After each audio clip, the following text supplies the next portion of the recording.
누가복음 강해를 이어서 오늘 17장의 말씀 함께 살펴보기를 소망합니다.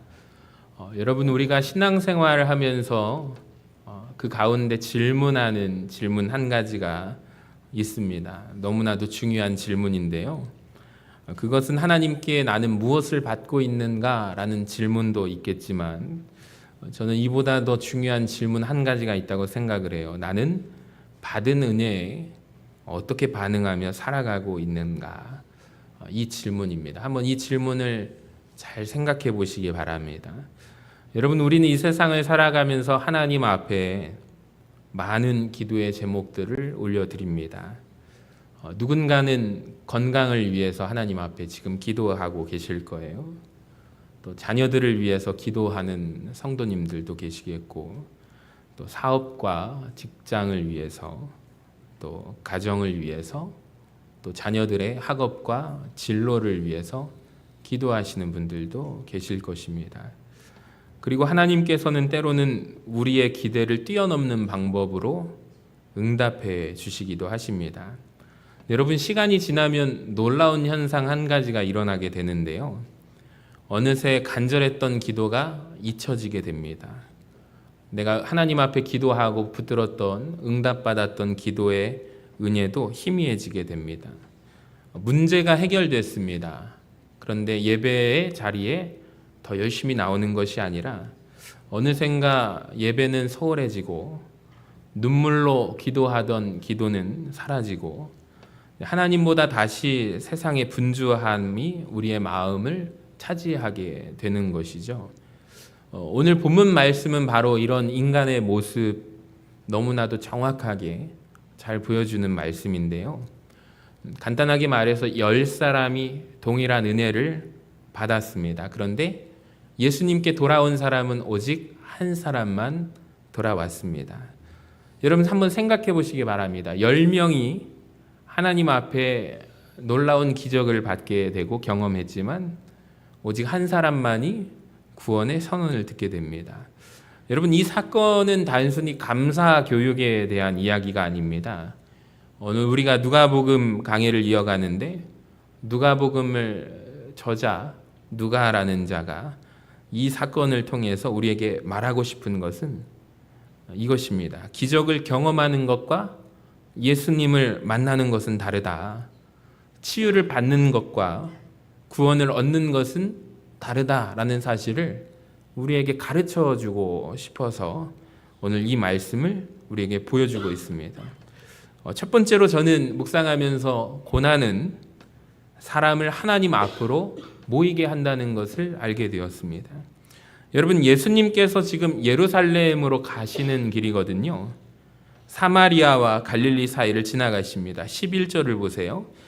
예수께서 예루살렘으로 가실 때 사마리아와 갈릴리 사이로 지나가시다가, 지금 예수님께서 가시는 발걸음은 십자가를 향한 발걸음입니다. 자, 그런데 그 길을 걸어가던 중에 누구를 만나게 되냐면 세상에서 버림받은 나병 환자들, 나환자들을 만나게 됩니다. 여러분, 한번 머릿속으로 그 장면을 상상해 보시기 바랍니다. 예수님이 길을 가다가 나환자 몇 명을 만나요? 10명을 만난 거예요. 자, 이 사람들은 율법의 규정에 따라서 예수님께 가까이 가지 못합니다. 멀리 서서 소리를 지르며 부르기 시작합니다. 당시 나병은 단순한 몸에 아픈 질병이 아닙니다. 인식도 어떻게 되었냐면 저주받은 병입니다. 하나님께 저주받은 병이고, 이 병에 걸리게 되면은 가족을 떠나야 합니다. 마을에서 추방을 당합니다. 자기가 살던 터전을 잃어버리게 되고 철저하게 격리되고 외롭게 홀로 죽어가야 하는 절망의 병이 나병입니다. 자, 그런데 이 10명의 나병 환자 무리를 깊이 들여다보면서 저는 한 가지 묵상을 한 거예요. 이 무리 가운데 아주 기이한 영적인 현상 하나를 발견하게 되었습니다. 우리 오늘 본문을 15절과 16절을 읽었는데요. 그 본문을 보시면 고침받은 사람 중에 하나가 어디 지역 사람이냐면 따라해 볼까요? 사마리아 사람이라고 기록되어 있습니다. 그러니까 지금 10명의 나병 환자 중에 9명은 유대인들이에요. 사마리아 사람은 한 사람이 있다는 것입니다. 그러니까 이 10명이 지금 하나의 텐트 아래에서 같이 공동체를 이루면서 살아가고 있어요. 공통점은 뭐예요? 모두가 나병에 걸려서 같이 살아가고 있다는 것입니다. 이건 말도 안 되는 거고요. 기적으로밖에 말할 수가 없습니다. 왜 그러냐면 이 당대 이스라엘의 역사와 문화를 우리가 이해하면 쉽게 이해가 됩니다. 이것이 얼마나 말도 되지 않는 연합인지를 보여주고 있습니다. 자, 유대인들의 시각으로 한번 보면 이 사마리아 사람들 얼만큼 미워하고 싫어하는지를 한번 들어보세요. 사람으로도 취급하지 않는 존재들이 사마리아 사람들입니다. 기원전 722년에 한 나라가 멸망합니다. 우리가 알고 있는 이스라엘 가운데 남북으로 분열된 북이스라엘이라는 나라, 그 중에 수도가 사마리아거든요. 북이스라엘이 하나님을 떠나서 멸망하게 됩니다. 그때 아수르라는 대제국을 하나님이 심판의 도구로 삼으셔서 아수르가 쳐들어와서 북이스라엘이 722년에 멸망당하게 됩니다. 자, 그때 아수르가 이 사마리아 땅에다가 어떤 정책을 하게 되냐면 민족을 말살시키는 말살 정책을 벌이게 되는데요. 아수르라는 나라가 엄청 큽니다. 그래서 이제 전쟁을 하면서 전쟁 포로들이 있을 거 아닙니까? 강제로 이주를 시키게 되는데 어디로 이주를 시켜요? 사마리아 땅에 들어가서 살게 합니다. 그러니까 사마리아 지역의 어느 순간에 한 사람 한 사람 외국인들, 이방인들이 정착하더니 이제 거의 다 사는 거예요. 그러면서 시간이 지나면서 어떻게 되냐면 그 이방 민족들과 혈통적으로 신앙적으로 원래 살던 사람들이 영향을 받기 시작합니다. 문화적으로 섞이기 시작합니다. 그러니까 유대인들은 순혈주의, 하나님께서 우리를 선택하셨다라는 이런 생각과 자부심으로 살아가는 민족인데 어느샌가 시간이 지나니까 사마리아 사람들에게 자존심이고 뭐고 다 내려놓고 섞여가지고 살아가고 있는 모습을 보면서 인간으로서 취급을 안 합니다. 이제 신앙까지도 믿음까지도 저버린 우상을 숭배하고 이방인 문화에 섞여버려서 사람으로 대접하지 않고 사람을 사람으로 대접하지 않고 개와 되지도 못한 존재다라고 생각하기까지 경멸하고 증오하는 사람들이 생겨나게 됩니다. 이것이 유대인들이 가진 사마리아 땅과 사마리아 사람들을 바라보는 시각이에요. 이해가 되십니까? 그래서 그들이 갈릴리에서 예루살렘으로 갈 때 사마리아 땅을 통과하면 지름길이거든요. 사흘이면 갈 길을 그 땅을 밟고 싶지도 않고 멀리 돌아가는 것입니다. 돌아가면서 뭘 할까요? 그 사마리아 사람들이 어쩜 그렇게 그래? 욕을 하면서 경멸하고 증오하면서 그 길을 돌아갑니다. 이런 사람들이 유대인이었습니다. 상종조차 안 했던 사람들입니다. 그러니까 절대로 유대인들과 사마리아 사람들이 한 식탁에 앉아서 밥을 먹는 게 가능해요? 불가능해요? 불가능한 거예요. 한 공간에서 숨을 쉬는 것조차 있을 수도 없는 유대인 9명과 사마리아 사람 1사람 10명의 나병 환자가 지금 한 무리가 되어서 살아가고 있는 거예요. 어떻게 이 말도 안 되는 일이 일어났습니까? 말씀을 묵상하면서 공통점은 이유는 한 가지예요. 뭐예요? 그들 모두가 나병이라는 끔찍한 고난에 걸렸기 때문입니다. 고난당한 자의 입장에서 생각해 볼 때, 나병 환자의 입장에서 생각해 볼 때, 유대인 나병 환자가 내가 유대인이면 뭐 하겠습니까? 내 집안이 대단하고 대단한 혈통을 가지면 뭐 하겠습니까? 지금 나의 현실은 살이 썩어 들어가고 목숨이 왔다 갔다 하는 절망 앞에 서 있는데 내가 유대인인들 무엇하겠습니까? 사마리아 사람도 나병에 걸리고 나 역시도 유대인인데 나병에 걸렸습니다. 처참한 질병과 고통이 찾아오게 되자 유대인들이 그토록 놓지 못했던 우월감, 혈통적으로 우월감, 종교적인 자부심들, 차별하고 교만의 벽이 한순간에 무너져 내린 거예요. 동변상련의 느낌을 경험하게 되는 것입니다. 같은 아픔을 겪으니 비로소 인간이 만든 질서와 담들, 가짜 경계선이 허물어지고 사라지는 순간입니다. 여러분, 인간이 만들어 놓은 벽은요, 고난 앞에서 쉽게 무너지게 됩니다. 학벌도 그렇고 재산도, 민족도, 자존심도, 사회적 지위도 병상 가운데서는 아무런 힘을 쓰지 못합니다. 여러분, 우리 역시 마찬가지 아닙니까? 우리가 건강할 때 자기의 능력을 의지하지만 인생 가운데 한계에 마주하게 되면 비로소 그때야 하나님을 찾게 됩니다. 그래서 고난은 때때로 하나님의 은혜입니다. 하나님 없이도 살아갈 수 있다고 생각하는 나의 교만, 나의 착각을 깨트려 주기 때문에 하나님의 은혜요, 고난이 축복이 아닐까 생각합니다. 여러분, 오늘도 하나님께서는 우리를 실패시키기 위해서 고난을 허락하시는 것이 아니라 하나님께로 돌아오게 하기 위해서 고난을 사용하신다는 것을 기억했으면 좋겠습니다.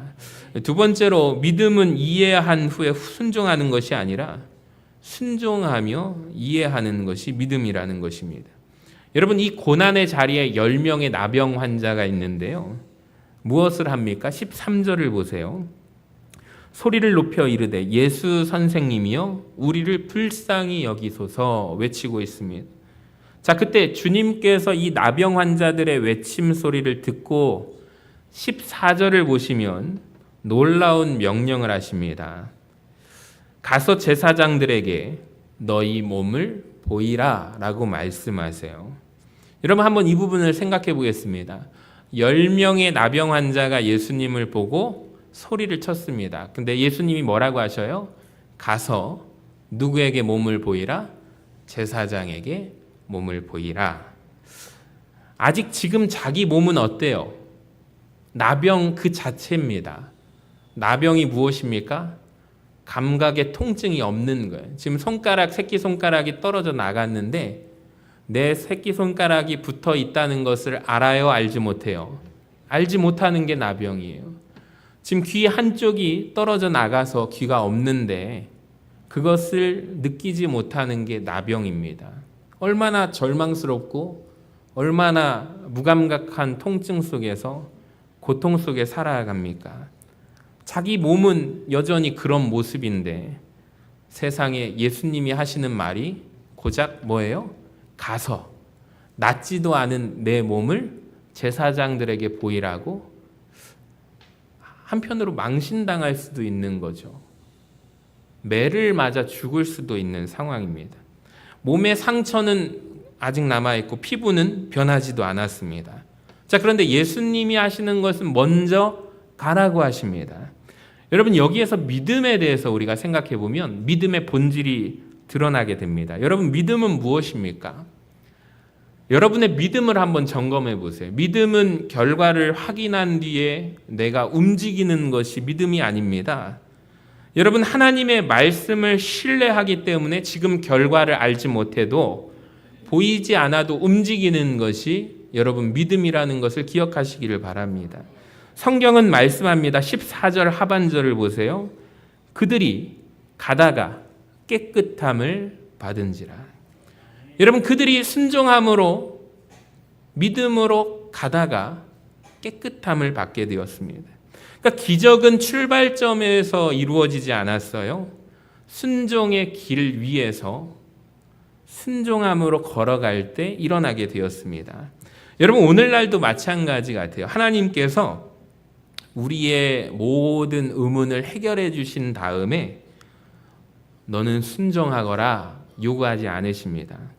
그러니까 먼저 두려움 속에서 믿음의 한 걸음을 내가 이 길을 걸어가야 할까 말까 고민하는 속에 한 걸음을 내딛는 순간 그 다음 문을 길을 열어주신다는 것을 아십니까? 그러니까 기도하다가 응답을 경험하는 것이 아니라 기도하는 가운데 응답을 만나게 하십니다. 말씀에 순종하는 가운데 하나님의 뜻을 깨닫게 하십니다. 그래서 신앙은 계산이 아니라 하나님을 향한 신뢰라는 것을 기억하시기를 바랍니다. 자, 세 번째, 동일한 은혜를 받았지만 다른 결론에 이르게 됩니다. 여러분 보세요. 얼마나 놀라운 일이 일어납니까? 순종함으로 걸어가다가 길을 가던 중에 그들의 몸이 회복이 되었습니다. 한 사람이 아마 이랬을 거예요. 자기의 몸에 변화가 일어났다는 걸 누가 제일 알까요? 자기 자신이 느끼는 거예요.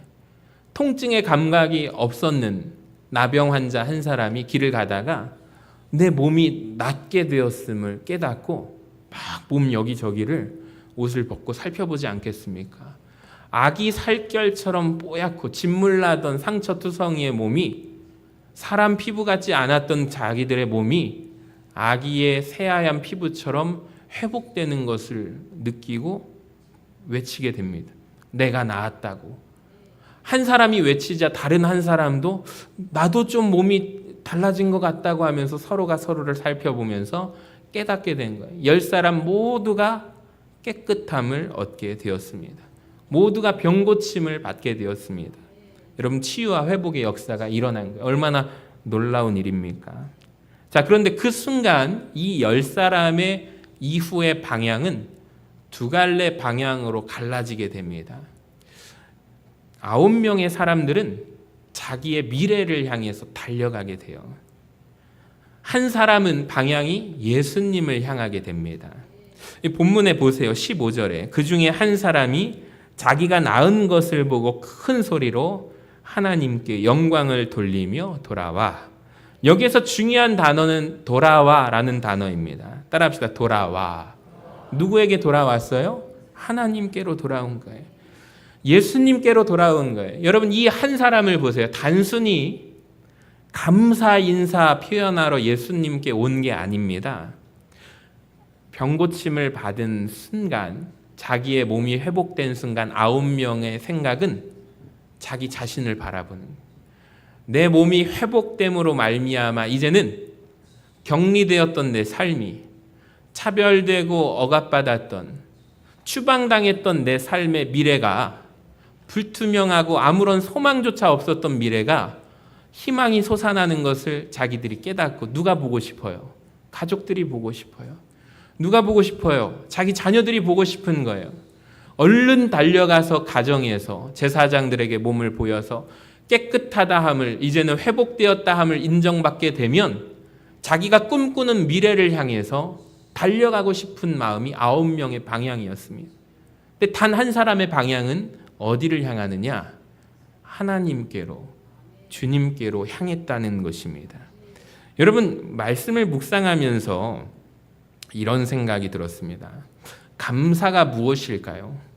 우리가 감사합니다, 고맙습니다, 사랑합니다, 말로 얼마든지 표현을 할 수도 있습니다. 선물을 주면서 내 마음을 표현할 수도 있습니다. 근데 여러분, 감사는 그것보다 한 차원 더 높은 방향이라고 저는 생각이 들어요. 진정한 감사는 무엇일까요, 여러분? 여러분, 기도가 응답되었습니다. 하나님 앞에 간절한 나의 기도가 응답되었습니다. 제가 생각해 보았어요. 대부분의 사람들, 여기 계신 모든 성도님들도 대부분은 9명의 방향으로 향합니다. 당연하죠. 사람이니까 당연합니다. 자기의 문제가 해결된 순간, 굳게 닫혔던 미래의 문이 활짝 열리게 된 순간 그쪽을 향하여 뛰어가게 됩니다. 당연합니다. 그게 일반적인 모습입니다. 근데 저는 오늘 이 모습을 보면서 이 사마리아 사람, 이 사람을 통해서 진정한 감사가 무엇일까를 깨닫게 되었어요. 여러분, 진정한 감사는 이것입니다. 문제가 해결된 뒤에도 내 미래에 향한 방향으로 달려가는 것이 아니라 여전히 그럼에도 하나님께로 방향을 돌이켜서 하나님 곁에 머무는 것이 진정한 감사라는 생각이 들었습니다. 축복을 받았습니다. 축복을 받은 뒤에도 여전히 하나님께 예배를 드리는 자리로 지키는 것입니다. 응답을 받았습니다. 응답을 경험했습니다. 기도의 자리를 떠나지 않는 것입니다. 여러분, 우리는 종종 하나님의 손은 붙들지만 하나님의 얼굴은 외면합니다. 선물은 좋아합니다. 선물 주시는 분과의 교제에는 관심을 잃어버립니다.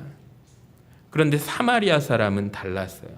그는 치유보다 치유자를 선택했습니다. 기적보다 예수님을 선택했습니다.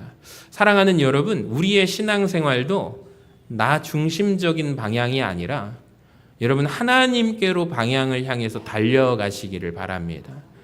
여러분, 그 방향이 너무나도 중요한 거예요. 그런 모습으로 신앙생활 하시는 우리 모두가 되시기를 바랍니다.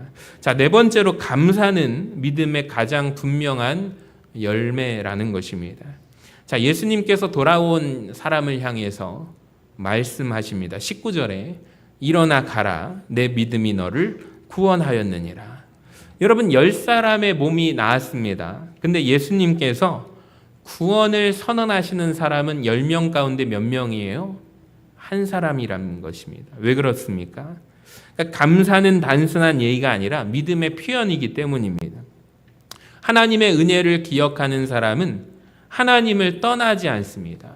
그 은혜를 기억하지 잊지 않는 사람은 예배를 잃지 않습니다. 감사하는 사람은 환경보다 하나님을 바라보게 됩니다. 그래서 감사는 신앙의 성숙도를 보여주는 지표가 감사라는 것입니다. 가장 분명한 지표거든요. 사도 바울도 권면해요. 골로새서 2장 7절 읽어볼까요? 그 안에 시작. 그 안에 뿌리를 박으며 세움을 받아 교훈을 받은 대로 믿음에 굳게 서서 감사함을 넘치게 하라. 아멘. 여러분, 성경이 말씀하는 감사에 대해서 오해하지 마시기 바랍니다. 감사는 지금 나에게 좋은 일이 일어나서 하나님 앞에 감사하는 반응이 아닙니다. 여러분, 그건 성경적인 감사의 반응이 아니에요. 하나님이 여전히 나와 함께 하신다. 내가 잘 될 때나 고난당할 때나 어려울 때나 내 감사함을 넘치게 하시기를 바랍니다. 하나님이 여전히 그럼에도 나와 함께 하신다는 사실을 믿는 믿음의 고백이 성경이 말하는 감사라는 거예요. 사랑하는 여러분, 오늘 예수님께서 던지신 질문이 여전히 우리를 향하고 있습니다. 누가복음 17장 17절인데요. 같이 한번 읽어봅니다. 시작. 10사람이 다 깨끗함을 받지 아니하였느냐? 그 9은 어디 있느냐? 여러분, 예수님께서 던지신 질문에 대해서 한번 잘 생각해 보시기 바랍니다. 예수님이 이 질문을 하신 게 단지 사라진 9명 어디에 있느냐 말씀하시는 개념이 아니에요. 저는 이 모습이 바로 예수님 마음이고 우리를 비추는 신앙의 거울이라고 저는 생각을 합니다. 저도 이 말씀을 묵상하는 가운데 이런 생각이 들었습니다. 여태까지 살아오면서 내가 얼마나 하나님 앞에 많은 은혜를 받았는가, 셀 수 없는 놀라운 은혜를 저 역시 경험했습니다. 지금까지 살아온 모든 순간들이 하나님의 붙드심이 아니었다면 설명할 수 없는 은혜의 연속이었다는 것을 고백할 수밖에 없습니다. 여러분, 우리 성도님들도 마찬가지 아닙니까? 병든 날에도 하나님 나를 지켜주시고, 내가 낙심하여 지쳐 있을 때도 붙들어 주시고, 넘어질 때마다 여전히 넘어지는 나를 향하여 하나님은 하나님의 굳건한 손으로 나를 다시 일으켜 세워주셨습니다. 무엇보다도 죄 가운데 죽을 수밖에 없었던 우리를 예수 십자가로 구원하여 주시고 하나님의 자녀 삼아 주셨습니다. 여러분, 그렇다면 우리 모습을 한번 점검해 봅시다. 우리는 아까 전에 두 방향 속에 어디에 서 있는 존재입니까? 다시 한번 말씀 보여주세요. 누가복음 17장 17절에 10사람이 다 깨끗함을 받지 아니하였느냐? 이 9은 어디에 있느냐? 이 말씀의 거울에 비추어 보니 우리가 속한 자리는 이 한 사람의 사마리아 사람이 감사하는 이 방향과 그 자리에 있지 않았고, 우리 역시, 저 역시도 9의 자리에 있다는 거예요. 예수님의 절절한 마음이 느껴졌습니다. 어찌 보면 우리는 받은 은혜를 당연하게 생각하면서 살아가는 참 못난 자녀들이라고 생각했습니다. 자기 길로 떠난 9명, 자기 자신의 미래, 닫혀져 있던 희망과 소망의 문이 활짝 열렸을 때 자기의 미래를 그리면서 그쪽을 향해서 달려가는데 전혀 머뭇거림이 없이 전력으로 달려갔던 그 모습, 여러분 우리의 모습 발걸음 아닙니까? 주님의 팔 아래 엎드려서 하나님 앞에 영광을 돌리며 감사하는 한 사람의 자리에 서 있지 못하였음을 제 말씀을 묵상하면서 참 부끄럽게도 생각했습니다. 여러분 오늘 이 말씀을 묵상하는 가운데 우리가 이 도전을 받기를 소망합니다. 여러분 우리의 삶의 방향을 다시 주님께로 돌리시기를 주님의 이름으로 간절히 축원합니다.